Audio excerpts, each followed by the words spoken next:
James Milton Gantt, sworn in for the state, 9th to testify. From June last until the 1st of January, I was shipping clerk at the National Pencil Company. I was discharged April 7th by Mr. Frank for alleged shortage in the payroll. I have known Mary Phagan when she was a little girl. Mr. Frank knew her too. One Saturday afternoon she came in the office to have her time corrected, and after I'd gotten through, Mr. Frank came in and said, "You seem to know Mary pretty well." No, I had not told him her name. I used to know Mary when she was a little girl, but I have not seen her up to the time I went to work for the factory. My work was in the office, and she worked in the rear of the building on the same floor in the tip department.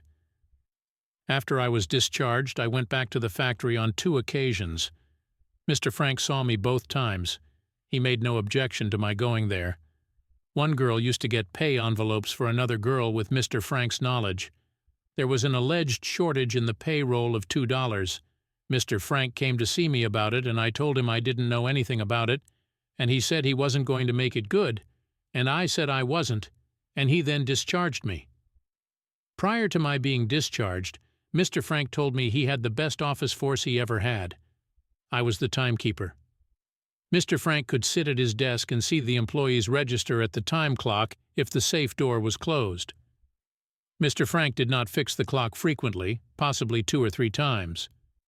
On April 26th, about 6 o'clock, I saw Newt Lee sitting out in front of the factory, and I remembered that I left a pair of shoes up there, and I asked Newt Lee what about my getting them, and he said he couldn't let me up. I said, "Mr. Frank is up there, isn't he?" because I had seen him in the window from across the street, and while we were standing there talking, in 2 or 3 minutes, Mr. Frank was coming down the stairway and got within 15 feet of the door when he saw me.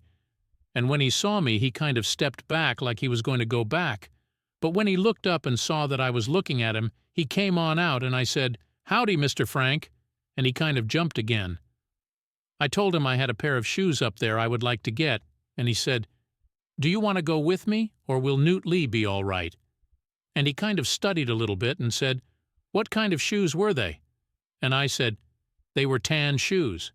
And he said, "I think I saw a negro sweeping them up the other day."